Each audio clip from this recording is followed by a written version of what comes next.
சாந்தி 27/1/2025 காலை முரளி. ஓம் சாந்தி. பாப் தாதா, மதுவனம். சாராம்சம். இனிய குழந்தைகளே, நீங்கள் உங்களுடைய கர்மாதீத ஸ்திதியை அடையும் போது விஷ்ணு தாமத்திற்கு செல்வீர்கள். திறமை சித்தி எய்துகின்ற குழந்தைகள் மாத்திரமே கர்மாதீதம் அடைகின்றார்கள். கேள்வி: இரு தந்தையரும் குழந்தைகளாகிய உங்களை இட்டு என்ன முயற்சியை செய்கின்றார்கள்? பதில்: பாபா தாதா ஆகிய இருவரும் குழந்தைகளாகிய உங்களை சுவர்க்கத்திற்கு தகுதியானவர்களாகவும் முற்றிலும் நற்குணங்கள் நிறைந்தவர்களாகவும் 16 சுவர்க்க கலைகள் நிறைந்தவர்களாகவும் ஆக்குவதற்கான முயற்சியை செய்கின்றார்கள். அது நீங்கள் இரட்டை எஞ்சினை பெற்றுள்ளதை போன்றதாகும். நீங்கள் 21 பிறவிகளுக்கு உங்களுடைய ராஜ்யத்தை பெறத்தக்கதாக அத்தகையதோர் அற்புதமான கல்வியை அவர் உங்களுக்கு கற்பிக்கின்றார். பாடல்: உங்களுடைய குழந்தை பருவ நாட்களை மறந்து விடாதீர்கள். ஓம் சாந்தி. தாரணைக்கான சாராம்சம். 1. காரணமின்றி இரத்தம் சிந்தப்படும் இறுதி நேர காட்சிகளை காண்பதற்கு சிவசக்திகளாகிய நீங்கள் மிகவும் பயமற்றவர்கள் ஆக வேண்டும். சர்வசக்திவானை நினைவு செய்வதன் மூலம் உங்களால் அவரிடமிருந்து சக்தியை பெற்றுக்கொள்ள முடியும். 2. தூய்மையாகி ஏனையோரையும் தூய்மையாக்குகின்ற உண்மையான ஆன்மீக சேவையை செய்யுங்கள். இரட்டை அஹிம்சாவாதி ஆகுங்கள்.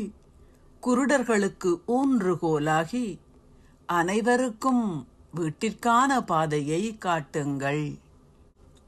ஆசீர்வாதம்.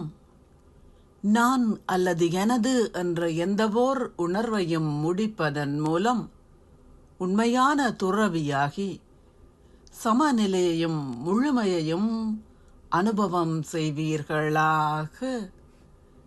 ஒவ்வொரு வினாடியிலும் ஒவ்வொரு எண்ணத்திலும் பாபா பாபா என்பதை நினைவு செய்யுங்கள். நான் என்ற எந்தவோர் உணர்வையும் முடித்து விடுங்கள்.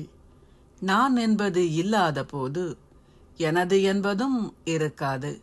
எனது சுபாவம், எனது சம்ஸ்காரங்கள், எனது வேலை அல்லது கடமை, எனது பெயர், எனது கௌரவம், நான் மற்றும் எனது என்ற உணர்வுகள் அனைத்தும் முடிவடைந்ததும் சமநிலையும் முழுமையும் காணப்படும். நான் மற்றும் எனது என்பவற்றை துறப்பதே மகத்தானதும் அதி சூட்சுமமானதுமான தியாகமாகும். நான் என்ற இந்த உணர்வெனும் குதிரையை அஸ்வமேக யாகத்தில் நீங்கள் பலியிட்டால்தான் இறுதி பலி கொடுக்கப்படும். வெற்றி முழக்கங்களும் ஒலிக்கும்.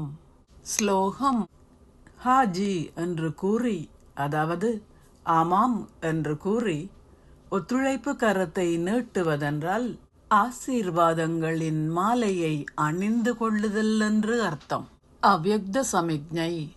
உங்களின் சக்தி வாய்ந்த மனதால் ஷகாஷ் வழங்கும் சேவையை செய்யுங்கள். நீங்கள் ஸ்திர தன்மை என்ற ஸ்திதியில் சதா ஸ்திரமாக இருப்பதை பயிற்சி செய்யும் போது உங்களின் மனதால் உங்களால் ஷகாஷ் வழங்க முடியும். இதற்கு அனைத்திற்கும் முதலில் வீணான எண்ணங்களை தூய எண்ணங்களாக மாற்றுங்கள். பின்னர் இறை அன்பின் அடிப்படையில் மாயையிடமிருந்து வருகின்ற வெவ்வேறு வகையான தடைகளையும் முடியுங்கள்.